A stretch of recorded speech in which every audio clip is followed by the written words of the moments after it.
ये भी हमें पता है। 12 यात्री बैठे हैं तो ये निश्चित संख्यावाचक विशेषण के अंतर्गत आएंगे। अब अनिश्चित पढ़ेंगे। अनिश्चित संख्यावाचक विशेषण जो शब्द, संज्ञा या सर्वनाम की अनिश्चित संख्या का बोध कराते हैं उन्हें अनिश्चित संख्यावाचक विशेषण कहते हैं। जो शब्द, संज्ञा या सर्वनाम की अनिश्चित संख्या का बोध कराते हैं उन्हें अनिश्चित संख्यावाचक विशेषण कहते हैं। जैसे कुछ लोग आपस में लड़ रहे हैं तो हमें पता नहीं है कितने लोग लड़ रहे हैं, कुछ आया ना तो अनिश्चित संख्या है, वाचक विशेषण है। बहुत सारे छात्र पढ़ रहे हैं तो इसमें बहुत सारे कोई संख्या ज्ञात नहीं है तो ये अनिश्चित संख्यावाचक विशेषण के अंतर्गत आएंगे। जैसे अब चौथा है सार्वनामिक विशेषण। संज्ञा अथवा सर्वनाम शब्दों की ओर संकेत करने वाले विशेषणों को सार्वनामिक विशेषण कहते हैं। आप समझ रहे हैं ना, संज्ञा अथवा सर्वनाम शब्दों की ओर संकेत करने वाले विशेषणों को सार्वनामिक विशेषण कहते हैं। जैसे सर्वनामिक विशेषण को संकेतवाचक विशेषण भी कहते हैं। सर्वनामिक विशेषण की पहचान 4 प्रकार से की जा सकती है। जैसे बात की अनिश्चितता से और निश्चितता से। तो हम पहला पढ़ेंगे बात की निश्चितता से। जैसे यह कलम सुधा की है तो हमें पता है, बिल्कुल निश्चित है कि यह कलम सुधा की है। बात की दूसरा लेंगे बात की अनिश्चितता से। जैसे कोई व्यक्ति चिल्ला रहा है, हमें पता ही नहीं है कौन व्यक्ति है, कोई व्यक्ति चिल्ला रहा है तो कोई अनिश्चित है।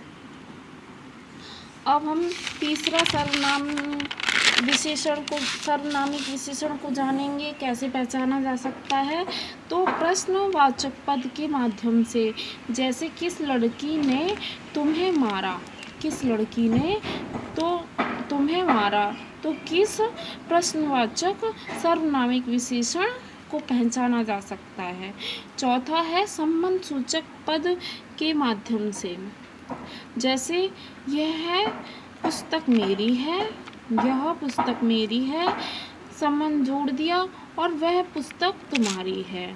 अब आगे पढ़ेंगे परिमाणवाचक और संख्यावाचक विशेषण में अंतर। जिन वस्तुओं को गिना जा सकता है उनकी संख्या बोध कराने वाले शब्द संख्यावाचक विशेषण कहलाते हैं। जिन वस्तुओं को नापा तोला जा सकता है उनका परिमाण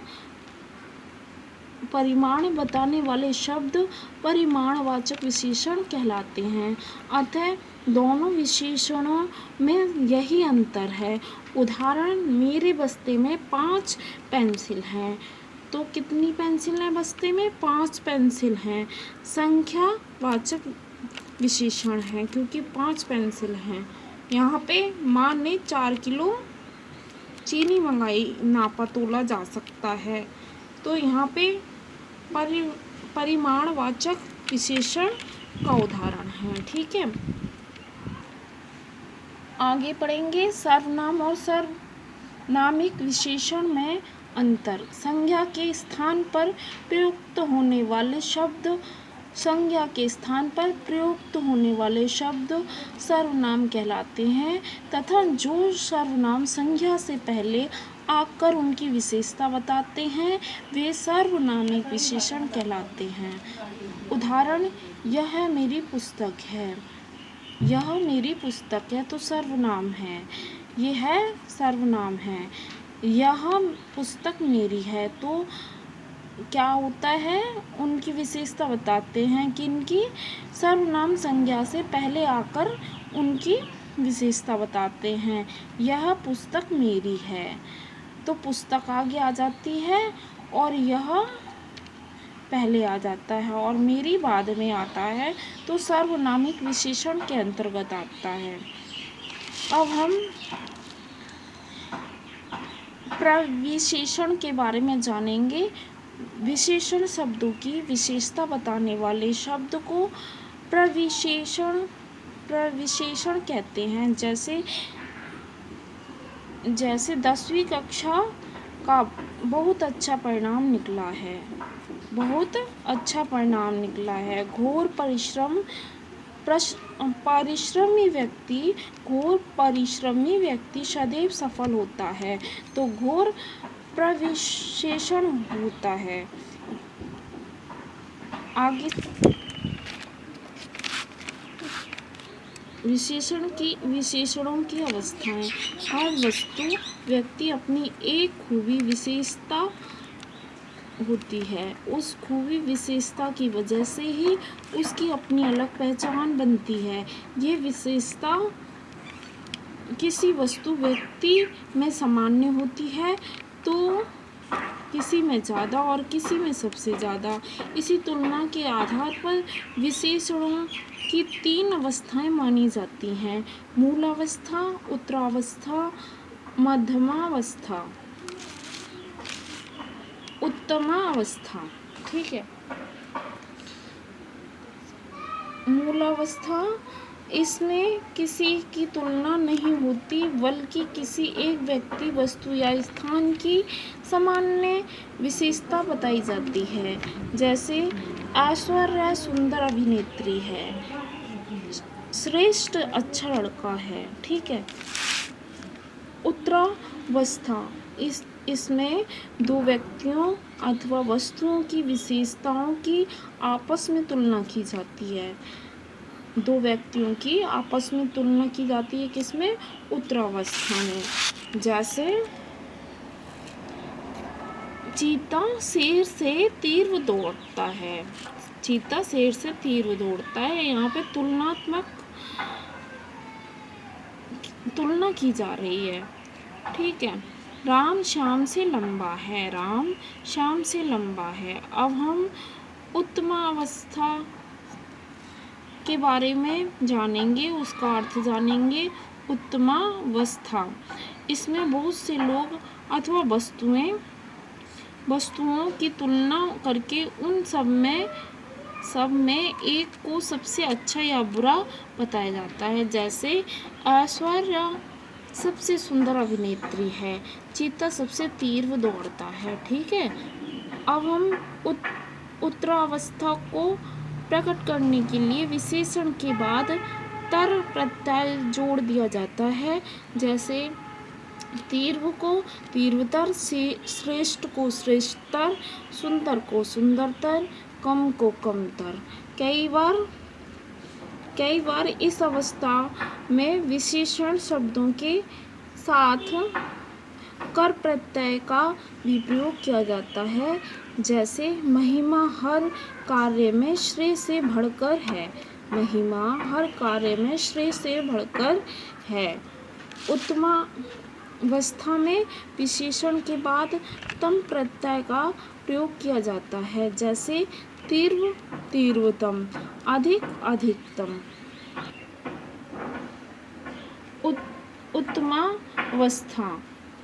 उत्तमावस्था में विशेषण से पहले सबसे शब्द का प्रयोग करके भी किसी को अच्छा या बुरा बताया जाता है। जैसे लता मंगेशकर सबसे अच्छा गाती हैं, लता मंगेशकर सबसे अच्छा गाती हैं। ठीक है। आगे समझेंगे। विशेषण की 3 अवस्थाओं के कुछ अन्य उदाहरण इस प्रकार हैं। ये मूलावस्था, उत्तरावस्था, मध्यमावस्था। दीर्घ दीर्घतर, दीर्घतम। श्रेष्ठ श्रेष्ठतर, श्रेष्ठतम। कोमल कोमलतर, कोमलतम। ठीक है। अब आगे समझेंगे विशेषण शब्दों की रचना। प्रत्येक भाषा की तरह हिंदी भाषा में भी कुछ मूल विशेषण शब्द हैं, परंतु बहुत से विशेषण हिंदी की रचना की जाती है। विशेषण शब्दों की रचना की जाती है, जैसे संज्ञा, विशेषण, चर्चित, चर्चित, चर्चा, चर्चित, गौरव, गौरवशाली, पुराण, पौराणिक, नीति, नैतिक। ऐसे ही आगे जानेंगे सर्वनाम से विशेषण शब्दों की रचना। सर्वनाम और विशेषण। सर्वनाम में जो है, विशेषण में जैसा। मैं, मेरा, कौन, कैसा, तू, तेरा, आप, आपसी, आपसा, वह, वैसा, यह, ऐसा, कुछ, कितना। आगे पढ़ेंगे क्रिया से विशेषण शब्दों की रचना। क्रिया विशेषण। पठन, पठित, काम, कमाना, कमाऊ, देखना, दिखावटी, भूलना, भुलक्कड़। अव्यय से विशेषण शब्दों की रचना।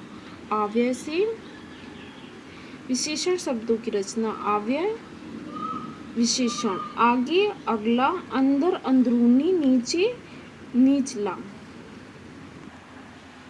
आज बस इतना ही। आगे की वीडियो में पढ़ेंगे। धन्यवाद।